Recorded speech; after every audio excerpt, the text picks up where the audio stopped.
Hello guys, welcome to our new webinar series, and in this live I am going to explain you about the four most important playwrights of the European literature. And why am I taking this topic? That's the first question. It's on the special request of our YouTube and Facebook students.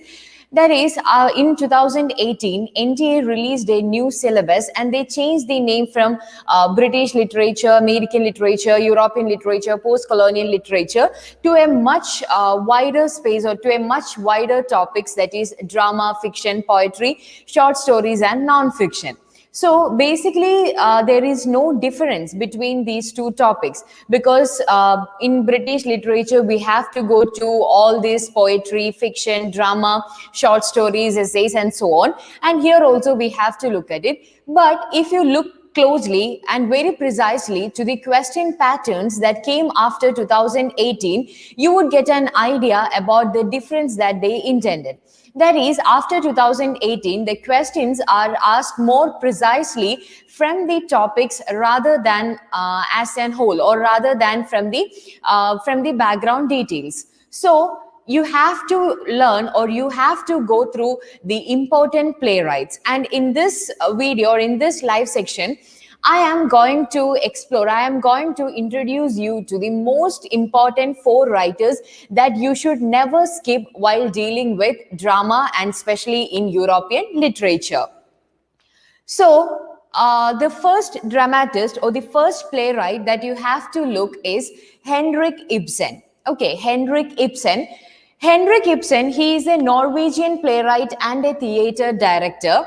And you might have heard of this name, Henrik Ibsen. He is very important from net point of view. There has been questions asked repeatedly from Henrik Ibsen and also from his plays. So you have to go through all the plays of Henrik Ibsen, and you have to go through the summary because questions can be asked from characters, the questions can be asked from the themes and so on. And about Henrik Ibsen, he is a Norwegian playwright and a theater director. And he is regarded to be one of the founders of the modern theaters, or he is regarded to be the founder of modernism in theater, and he is referred to as the father of realism. You have to remember that. I hope you might be more clear, or you know what realism is. Realism is actually the realistic depiction or the realistic portrayal of life into fiction or in literature. For example, before this movement of realism, there was actually a tendency to write about anything with regard to feelings, with regard to emotions, or if you look at the works of the Romantic age, you might know about how they revered or how they admired nature. But in Victorian age, there was a tendency called realism followed by naturalism, which actually depicted the life as it really is. Okay, for example, if I am explaining the nature, I will be focusing, or I will be concentrating, or I will be bringing my attention to each and every minute details that I found in my real life. And if you find, or if you go through this realistic plays, you would find that these plays can happen to someone I know, because it is so much relatable, since it is the real portrayal or the real depiction of a middle class life, or a life of a middle class man. So that is one of the important feature of realism. So before moving on to the plays of Henrik Ibsen, I want you to remember some facts regarding, or some facts you have to learn about Henrik Ibsen.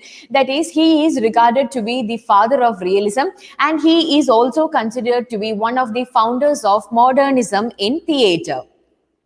And another important thing that you have to remember about Henrik Ibsen is that he is the most frequently performed dramatist. He is the most frequently performed dramatist in the world after Shakespeare. So Shakespeare is the most performed playwright. His plays are the plays that are performed at a large number in the world. And after Shakespeare, it is Henrik Ibsen who is the most frequently performed playwright in the world after Shakespeare. And his most important play, or we can call as the magnum opus of Henrik Ibsen, that is A Doll's House. His play A Doll's House is regarded to be the world's most performed play in 2006. So A Doll's House was the world's most performed play in 2006. So these are some of the important facts that you have to remember about Henrik Ibsen. Why am I focusing more on the playwright is because questions can be asked also from the lives of the playwright, since the attention is focused more to the topic of drama, fiction and poetry. So you also have to give some importance to the playwrights, some to the background details and the historical information of the playwrights. So that's all about Henrik Ibsen that you have to remember. And now moving on to the first play of Henrik Ibsen. It is the first play and also the most important play of Ibsen, that is A Doll's House. A Doll's House, it is a 3-act play. It's a perfect example of a play that falls under the category of realism. And the play opens at Christmas time. The play opens at Christmas time. The detailed analysis of the detailed summary of the play and also an analysis of the play along with the previously asked questions are there in our LMS platform. So you can go through that in order to get a clear-cut idea. So about A Doll's House. A Doll's House is a 3-act play and the play opens at a Christmas time. So you have to remember that A Doll's House, that play is significant for the way it deals with the fate of a married woman in a 19th century world. Okay, because it deals with the fate of a 19th century married woman, because at that time in Norway, they lacked reasonable opportunities for a woman for her self-fulfillment in a male-dominated world, despite the fact that Ibsen has never got an intention to write a feminist play. So you have to remember the point of realism right here, because this play is considered to be a prime example of a feminist play. At the same time, the author never had got any intent to write a feminist play. So that is where you should bring the concept of realism. Okay, because realism, as I said earlier, it is the depiction of a real life as it is. So this is actually the life of a woman or the life of a married woman in 19th century or in the early 20th century. Okay, and you have to see that in this play, he depicts the real life, or he depicts the life of a middle class woman who had to suffer in this chauvinistic world where it is a male dominated world, where she have got no opportunities, or her voice is always remained unheard. She never had got a chance for a self-fulfillment. Okay, and this play, it aroused a great sensation at that time, and it caused a storm of outrage controversy because of the climax of A Doll's play, and it was a very hot topic in the newspapers and magazines during that time. And if we look to the plot of A Doll's House, I will give you a brief idea about how the plot revolves. So this is a story of the character Nora. Nora is married to Torvald Helmer. So Nora, she is the mother of 3, and she is living out the ideal of the 19th century wife. And here you can find that she is actually suffering at the hands of a male-dominated world, but it takes time for her to realize that she is in fact marginalized, or she is in fact cornered in the world which she regarded to be which she regarded herself to be the center.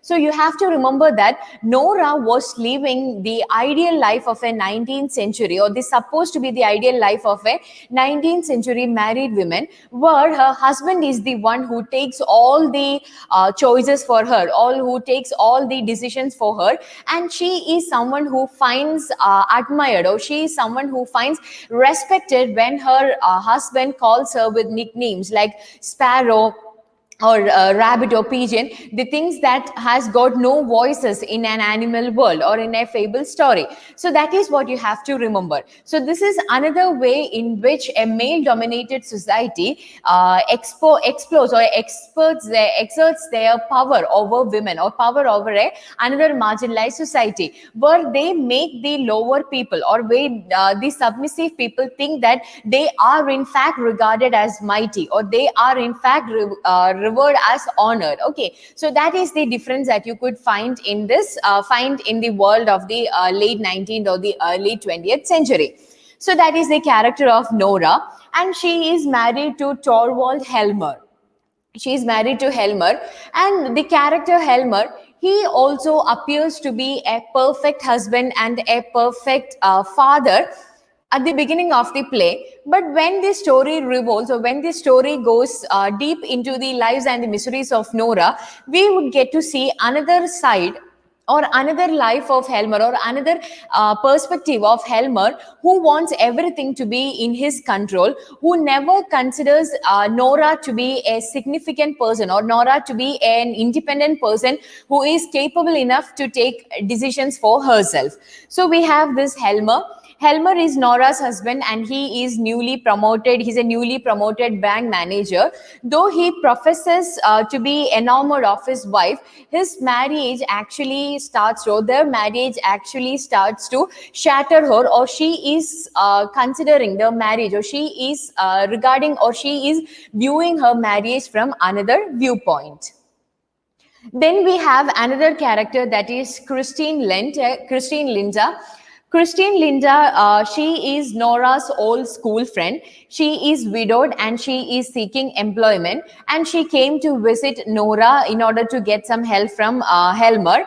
And you can find that she, at the beginning or before her marriage, was in a relationship with Nils Krogstad. Okay, and Nils Krogstad, he was an employer at Torvalds Bank. He is a single father. Though he claims to be good at that time, he is supposed to be a fraud, and therefore he is almost at the merge of an expel from the bank, and he wanted the help of Helmer to be posted back in the bank, and that is why he is there at the house of Nora in order to blackmail her. And why is he blackmailing her? Because Nora, without the knowledge of Helmer, had taken a loan in order to support her father. Okay, so you have to remember that Nora, in order to help her father, had taken a loan without the knowledge of Helmer, her husband, and she is basically repaying that with all the allowance that Helmer gives to Nora in order to do all the household chores. And Krogstad, he actually knew about it, and he is blackmailing Nora that he would reveal it. And Nora had also done a little bit of illegal thing, that she forced a sign in order to take it. And if Helmer knew it, it would actually shake his status, because he is the newly promoted manager, and he is someone who wanted to keep his status upright. And therefore Krogstad, he blackmails Nora. And when Nora tries to give an opinion to Helmer about Krogstad, she realizes that her opinions or her choices actually never matter to Helmer. Okay, actually never matter to Helmer. And that is how she realizes her real position in the society, or real position in the household, in which she considered earlier to be very perfect, or to be very admired. And then we also have another character called Dr. Rank, who is the family doctor of the Helmer family. And Dr. Rank, he is at the merge of death because of an illness that he got from his father. And Dr. Rank, he also had got some unrequited feelings for Nora, and therefore he also when Nora asks the help of Dr. Rank, he actually proposes or he actually confesses his love, and that actually makes her life more miserable, because she it's at a very point of her time, she is actually getting a many realizations from her husband, that that he never actually cared for her, from her friend, from Krogstad, and also from Dr. Rank.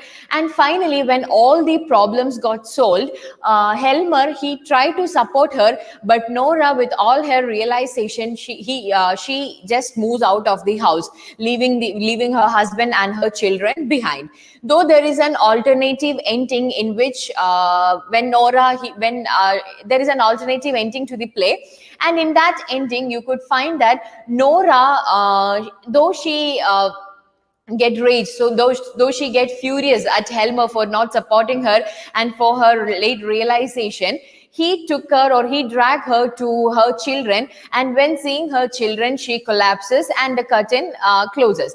So that actually shows that she is ready to suffer throughout her life for her children. And you can see that Ibsen, he was completely against this ending, and he calls that ending as very barbaric, because he wanted his ending to be the first one, that is, Nora just moves out of her house without looking back to both her children and her husband.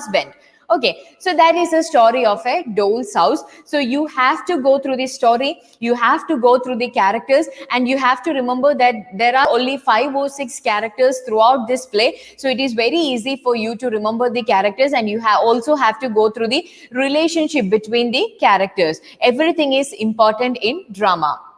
And in this play, A Doll's House. And the next play, that is Ghost. Ghost is another play written by Henrik Ibsen. So you have to remember that first we dealt with Henrik Ibsen and some of the background details about him, and then we moved on to the first play, that is A Doll's House, and then we are moving on to the another play, Ghost.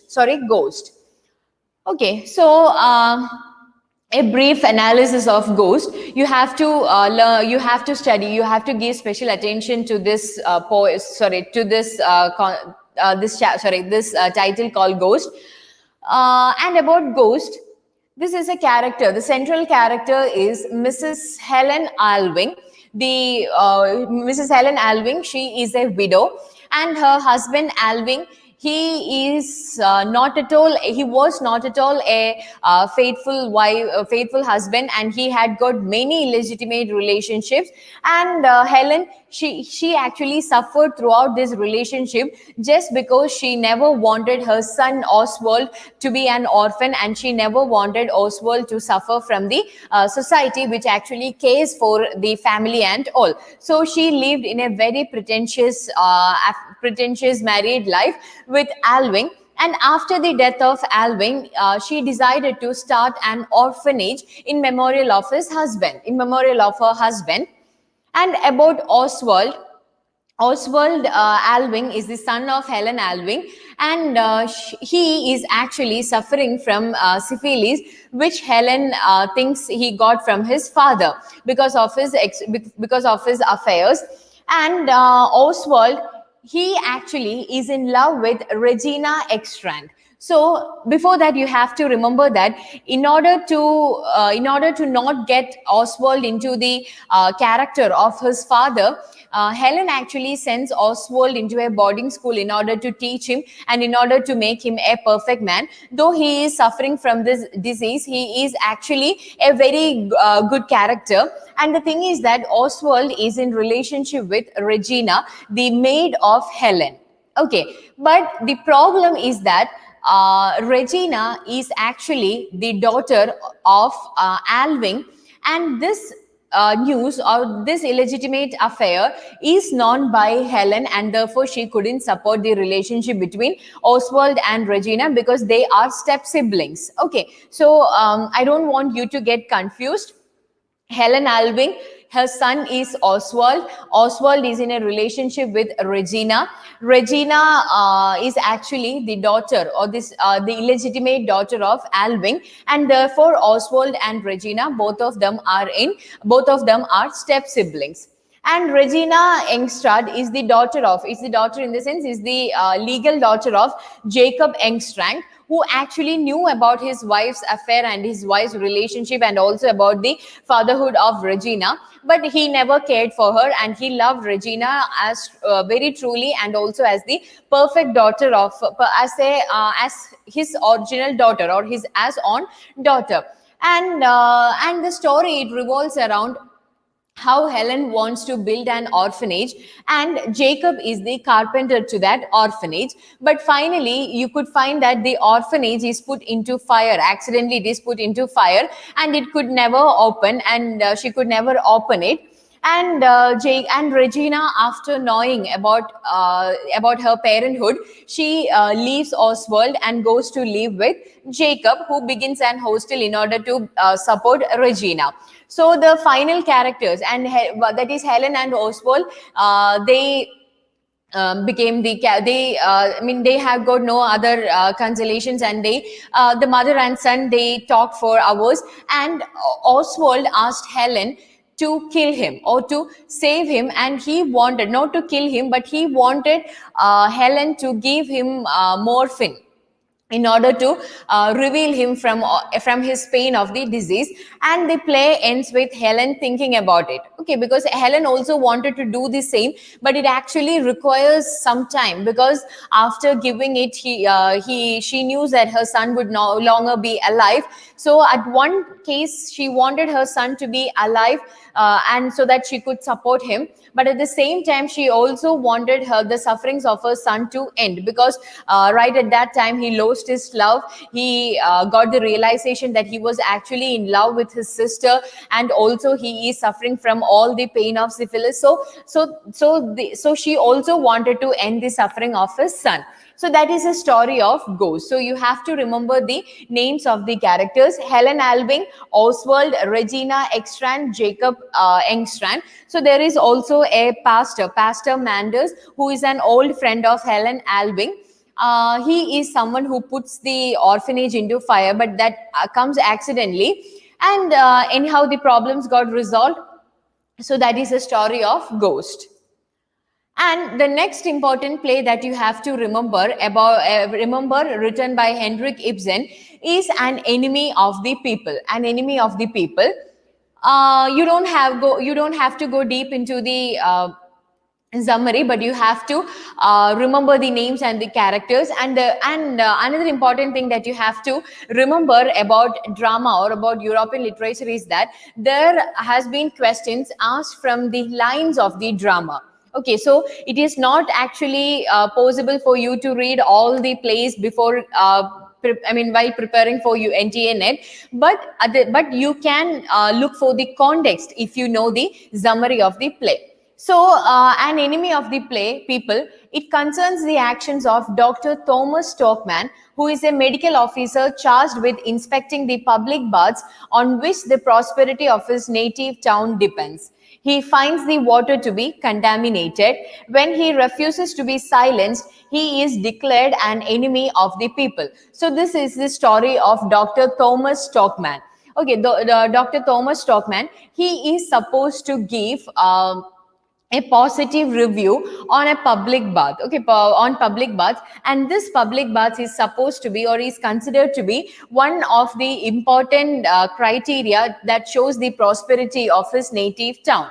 Okay, and another important thing is that he finds the water of the public bath to be contaminated. But when he tries to say that, or when he tries to reveal it to the world, the entire town speaks against him, or the entire town stands against him, because what they want is not the truth, but what they want is the prosperity of the nation. So this is actually something that Henrik Ibsen has got to tell to the world personally, because he is actually criticizing the world for their pretentious life, or for what they think to be the right. What he says is actually the truth. For example, if you consider the case of a Dols House, why people wanted to change the climax of a Dols House? Because they wanted the life, or they wanted place to what they wanted. Okay, or they wanted the place to be what is ideal, or what they consider to be ideal for the society, but that is not the truth.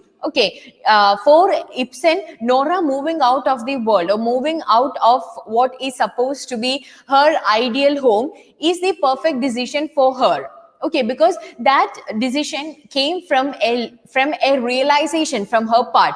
But for the world, that is not a perfect ending. Though that is the truth, they want the truth to be altered so that the existing or the conventional beliefs and traditions won't be shattered or won't be questioned. So here in An Enemy of the People, you could find that Ibsen is actually questioning this mentality of the people. He is criticizing the people, though, because the water, it is contaminated, it is going to affect them. Still they wanted a blind, or still they wanted to be blind, or they wanted to turn their back against the truth. So that is a story of An Enemy of the People. In July 2016, there was a question: which character of Ibsen speaks the following lines?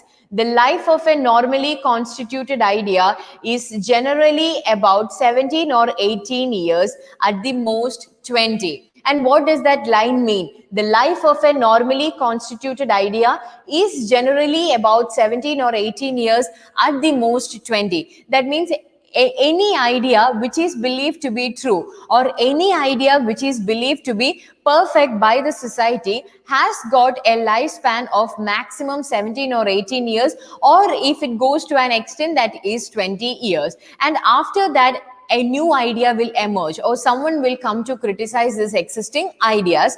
And the question is, who is the character who speaks this line?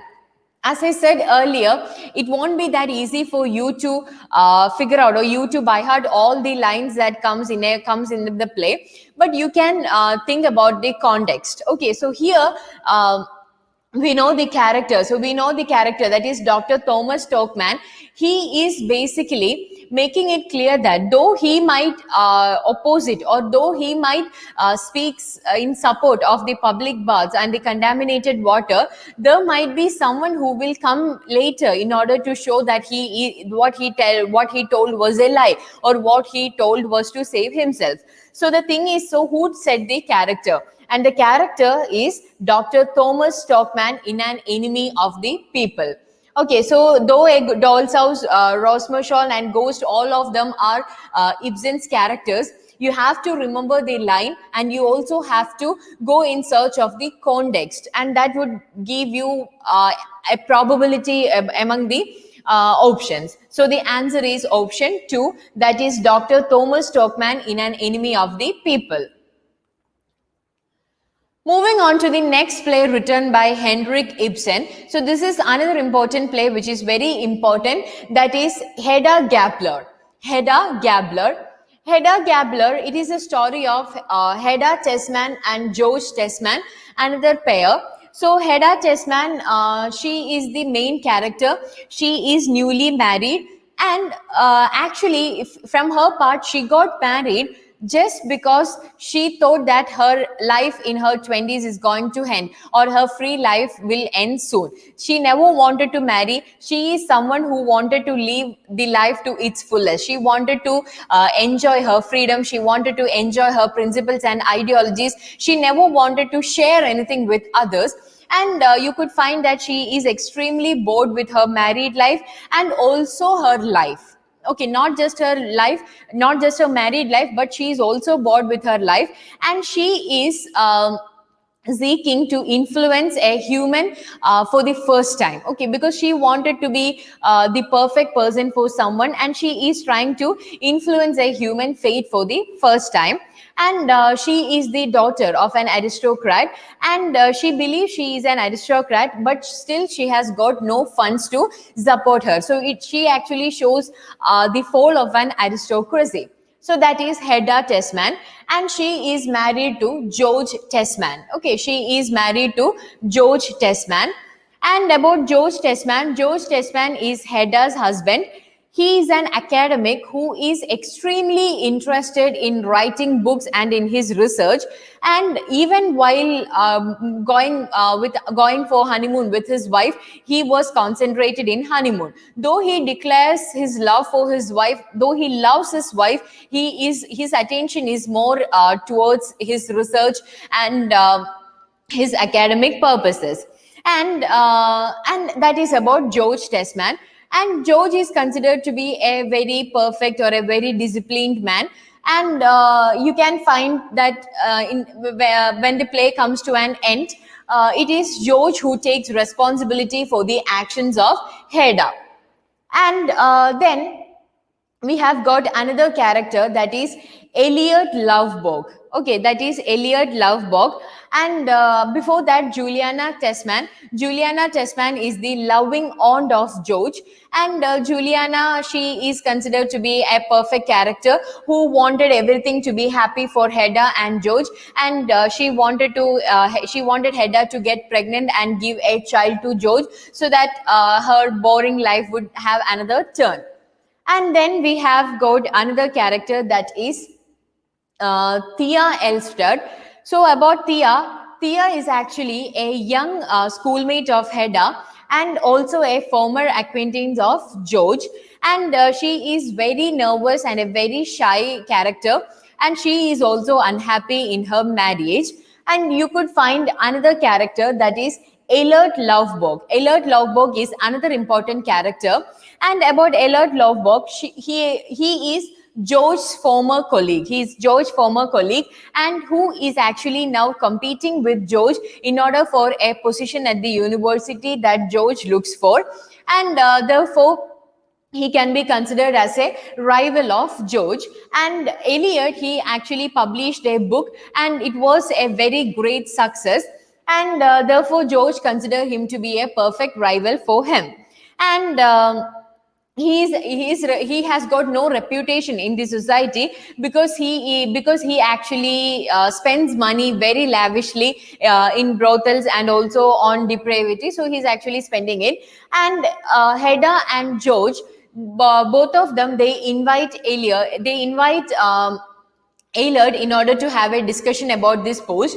And when he comes home, Hedda gets a realization, or Hedda realizes that he has got no goals, or he has got no aim for that position. And his aim is, or he was working for the past few years for a sequel of the work that he early published. And she also gets to know that Thea and Eilert, both of them share a very strong bond, and Thea had got a great influence on the life of Eilert, and both of them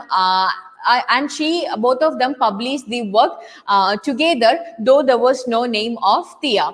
And this actually affected the confidence of Hedda, and she wanted to influence the life of Eilert over Thea. And while George and Eilert, they were out, George got the manuscript of the sequel that Eilert is working on. And out of all the curiosity, George takes the work. George takes the manuscript and gives it to Hedda.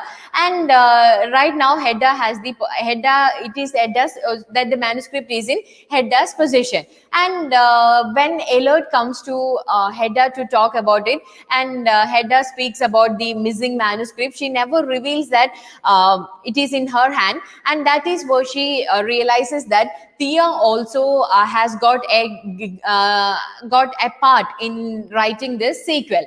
And even when Thea was completely shattered after losing this manuscript, you can find that Hedda never ever reveals about this manuscript, and she actually provokes Eilert to commit suicide. She gives him a gun and asks him to commit suicide so that he could die with all the dignity. So you could find that you might find Hedda to be a very psycho character, but the thing is that she is actually trying to make the life as she wants. Okay, she wanted him to die with all the dignity rather than living the life in brothels and living the life drinking alcohol and so on. And after some time, Hedda and George gets to know that Eilert died, and at first Hedda, she thought that he committed suicide, and she was actually happy of it because she was so happy for her friend who got the end that he deserved. But at the same time, Judge Bach, another friend of Hedda and George, he came to her and he knew about everything. He knew that Hedda has got the manuscript in his hands, and he also knew that Eilert, he never committed suicide, but his death was an accident, and that accident occurred in a brothel. And Hedda, she was devastated to listen to this because she thought that her husband or her influence led someone to die with all the dignity. But that is not the case, and he died accidentally. And she became extremely shattered with it. And she goes to her room. She leaves all the other discussing persons, other people for discussion, and she goes to her home, and she commits suicide by shooting herself. And when the others listen the noise, at first they thought that she might be trying to use the rifle, but and the scene ends when all the other people, that is George, Juliana, Judge, and Thea, all of them are going to her room to look from where the sound came from. So she also commits suicide. So that is the end of the work Hedda Gabler. So there was a question from Hedda Gabler, that is, which of the following plays by Henrik Ibsen deals with the perils that await the emancipated women in a society which is not ready to accept her? That the question has been asked in December 2015. Which of the following plays by Ibsen deals with the perils that await the emancipated women in a society which is not ready to accept her? And the answer is Hedda Gabler. Why? Because you can find that Hedda is actually a character who wants to, she is a perfect example of a modern character, just like the characters portrayed by Virginia Woolf or Sylvia Plath, who actually thinks that death is not an end, but a death with dignity is something that gives dignity to your life. But her emancipated thoughts or her wish for self-fulfillment is not approved by the society because they are not ready to accept it. And the next important writer after Henrik Ibsen that you have to remember from European literature is Bertolt Brecht. Bertolt Brecht is a German theater practitioner, playwright, and a poet. And Brecht is very important while you are discussing or while you are learning drama and European theater, because he is considered to be one of the founders of this theater called epic theater, and also about the effect called the V effect. So you have to, I hope you know about the epic theater. Epic theater, it emphasizes the audience perspective and reaction to the piece through a variety of techniques that deliberately cause them to individually engage in a different way. So epic theater, one of the central technique of epic theater is the V effect. Though this V effect is not invented by Brecht, he is considered to be one of the important people who actually popularized this concept of this alienation effect or this estrangement effect. So, what are the techniques used in this epic theater? The first important thing is this alienation effect or the estrangement effect, and you can find that it is achieved by having actors play multiple characters, and where there is always a breaking of the fourth wall, where the people always have an idea about what is happening on the stage, that they are just acting, it is not a real life. It often creates an alienation effect. It breaks the fourth wall by speaking to the audience. So that is what we call as the epic theater or as the V effect.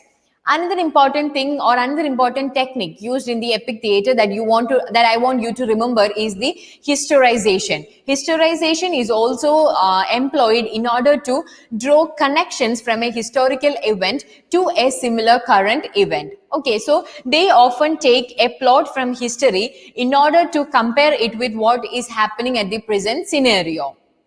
This can be seen in his next most important play, that is Mother Courage and Her Children. Okay, and it is also seen in The Good Person of Szechuan, where you could see that it actually comments on a current social issue or political issue, but that commenting is done via taking the plot from a history.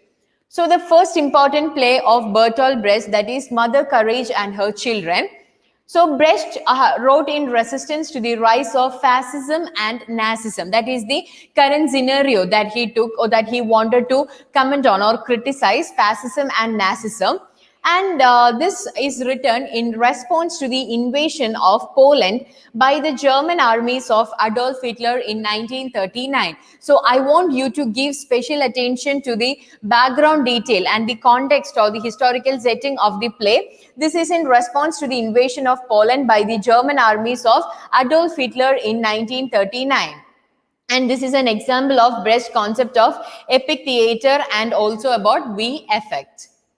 So these are the important characters of Mother Courage. So Mother Courage has got 3 children, that is Elif, Catherine and Swiss. So Elif, he was sent or he was recruited into the army by the recruiting officer and surgeon. And Mother Courage, she is actually a person who sells buns, or who has got a canteen van, and she sells all the things to the soldiers. And though she is actually someone who is living from the war or living from the soldiers, she never wanted her children to fight in the war because she knew that the result would be their death. But still she lost her children. She lost her eldest child Elif in war, and also her another child, Swiss cheese, is also killed in a battle. And then she had a daughter, that is Catherine. Catherine is a mute girl, and at the end of the play, you could find that Catherine is taken care by a peasant family when Mother Courage was not there. And the thing is that the Mother Courage never wanted Catherine to fall into the hands of the soldiers, because she knew that that would result her into a life, that would lead her to a life of prostitution, and she never wanted it. So she gave extreme concern to this daughter Catherine, since she is mute. And while she was there at this with this peasant family, she get to know that the soldiers are coming at night in order to kill all the peasants, in order to invade the village. And since she has got no voice to speak or to reveal what is happening to her, she climbs on the roof of a house, and she makes sound by hitting on a drum, so that the peasants would wake from their sleep. And though the peasants they got awake, they get away from the sleep, and then the invasion never happened. But the thing is that Catherine, she got shot by the soldiers, and she got a great burial by all the peasants, because she single-handedly saved the village. And Mother Courage, after burying Catherine, she walks away with her canteen van. So that is the story of Mother Courage and her children.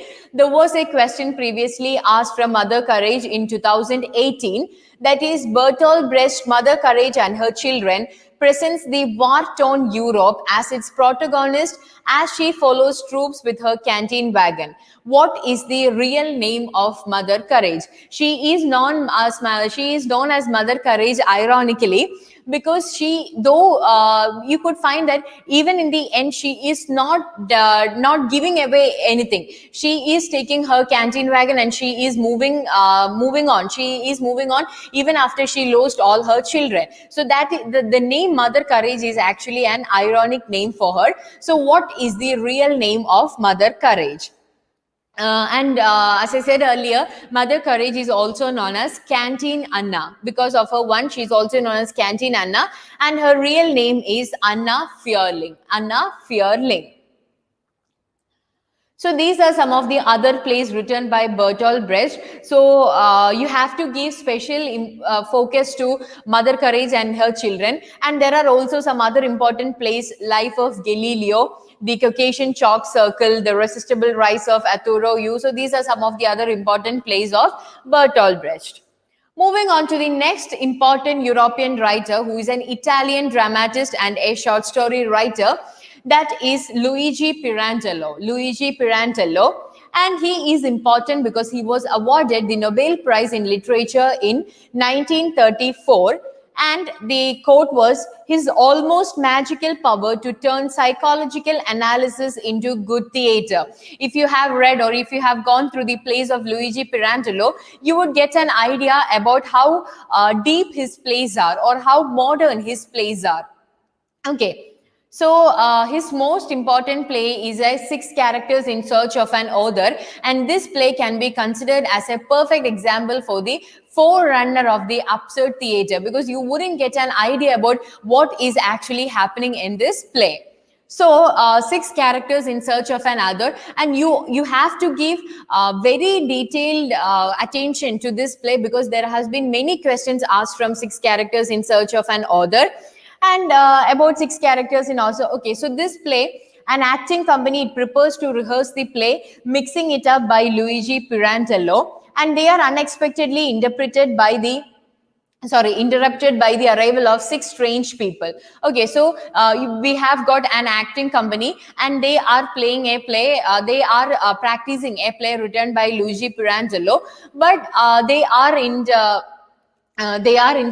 by six people, six very strange people, and you can find that what they reveal is that they are actually the characters. Okay, so they are actually the characters. They are not real life people, but they are the characters given birth by an author who is right now missing. So these characters, they never knew what is going to happen to them in the future. Therefore, they are confused, and they wanted the help of this director to give them a conclusion. Okay, to wrap up their story. So the director, he initially believes them to be mad, but as they begin to argue among themselves, they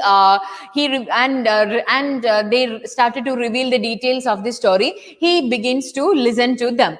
So there are six characters. One is the father and the mother. They had one child together who is known as the son, and they are separated, and the mother got married again, and she has got three more children. That is the stepdaughter, the boy, and the child. Okay, so we have the mother, we have the father, we have the stepdaughter, we have the boy, we have the child. So these are the six characters. And you can find that, so there are many things that happen here, and you can see that the director is actually giving them a stage so that they could reach a conclusion for their play, but nothing happens as per their wish. Okay, it actually shows that life is not under our control. A very great absurdist thought that everything in the life is very absurd, so that you want the play to be, or you want the fiction, or you want literature or the art to be absurd in order to express, or in order to portray the absurdity of life. So in the ending is very tragic, but it is portrayed in an absurd way. And you could find that the final act of the play, it begins in a garden, and it is revealed that there was a great arguing among the family members, and the son, he reveals that he hates the family for sending him away. And you can see that the child, he drowns himself, the child drowning in the fountain, and the boy commits suicide with a revolver, and the stepdaughter, she runs out of the theater, leaving the son, the mother, and the father on the stage. So the play ends with the director getting extremely confused over whether it was real or not, and concluding that in either case he lost a whole day over it. Okay, so that is the absurdity of these six characters in search of an author. So why am I mentioning about the end of the play is that you have to give special focus to what happened to these characters at the end, because questions have been asked from that pattern. In September 2013, there was a question: in which of the following plays of Luigi Pirandello, the stage itself, the symbol of appearance and reality, becomes the setting of the play? Once again, read the question. In which of the following plays of Luigi Pirandello, the stage itself, the symbol of appearance and reality, becomes the setting of the play? Because here we have the characters. Okay, here in this characters, there we have the characters, we also have the actors. So that the actors represents reality, while the characters represents fiction. So that is the difference, actors and characters. So the symbol of appearance and reality. So in which of the plays of Pirandello this appears? And the answer is six characters in search of an author. Okay, because it is in this it is in this play that six characters comes out of nowhere, revealing that they are characters and they wanted to be acted out. In June 2015, there was another question, that is, when Pirandello's Six Characters in Search of an Author opens, the audience find the producer attempting to stage a play. What is the title of the play? Rights of performance, rules of the game, tonight we stage a play, and modes of acting. And the answer is option 2, that is rules of the game. Okay, so this is another question from Six Characters in Search of an Author. That is why I'm saying it repeatedly that this is a very important play that you have to go through before while preparing for NTA NET. There is no set and there are no wings. The stage is empty and in almost total darkness. This is in order that right from the beginning, the audience shall receive the impression of being present, not at a performance of a carefully rehearsed play, but at a performance of a play that suddenly happens. Which of the following plays have the above stage directions? If you just go through the word, as I said earlier, if it is difficult for you to remember the lines, you have to place the line in a context. And of course, it shows that it is Six Characters in Search of an Author. And finally, the last playwright, that is Anton Chekhov. Anton Chekhov is also a very important writer that you have to go through, because there has been questions asked even from his personal life. So he's a Russian playwright and a short story writer. And according to Chekhov, there is a very famous quote said by Chekhov, and he was a practicing doctor. Medicine is my lawful wife and literature is my mistress. Medicine is my lawful wife and literature is my mistress. That means I have got, I have to do my duty as a doctor because it is my lawful wife, but at the same time, I'm in love with my mistress. And his career as a playwright has produced 4 important classics. So there has been a question asked from Anton Chekhov in 2016, that is, medicine is my lawful wife, one said, and literature is my mistress. And the options are Franz Kafka, Tolstoy, Anton Chekhov, Albert Camus. As I said earlier, Chekhov, he was a doctor and he loved writing plays, and therefore it is he who said, medicine is my lawful wife and literature is my mistress. And before moving into the important plays of Anton Chekhov, I want you to remember this name, that is Checkos Gun. Checkos Gun. Chekhov's gun is a dramatic principle that states that every element in a story must be necessary and irrelevant elements should be removed. That is, according to Anton Chekhov, if there is a tree in a play, or if the tree appears in a play, that tree should have some significance in the play or should have some meaning in the play. If not, that tree should be removed from the entire play. So nothing irrelevant should come in the play. That is what is called as Chekhov's gun. Moving to the important plays written by Chekhov, that is Uncle Vanya. Uncle Vanya is one of the most important play written by Chekhov. So this has got the characters Professor and Yelena. Professor and Elena, they are newly married, and Professor comes back in order to sell his land, in which his daughter from his previous wife, that is Sophia, lives along with her uncle, that is Uncle Vanya. So Uncle Vanya is the uncle of Sophia, that is the brother of Professor's late wife.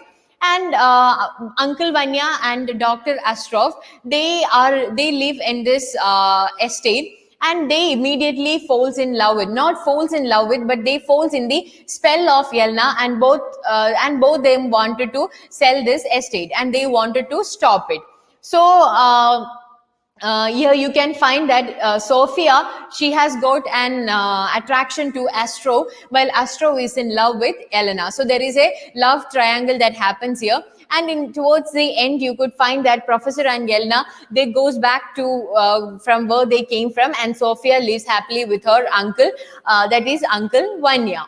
And this is the last line of the work. You just have to go through it. We shall hear the angels, we shall see the whole sky, all diamonds, we shall see how all earthly evil, so and so. You have had no joy in your life, but wail, Uncle Vanya, wait, we shall rest. That is, they are trying to find their rest in their estate. And the most important play of Anton Chekhov, that is the Cherry Orchid. You have to go through this, go through everything that is related to Cherry Orchid, because questions have been asked repeatedly from this work called the Cherry Orchid. It was a play published in 1904, and it was intended to be a comedy, but it turned out to be a tragedy. There are many comic elements, but still at the end of the play, it remains a hard feeling. Okay, so one of the main themes of the play is the effect social change has on people.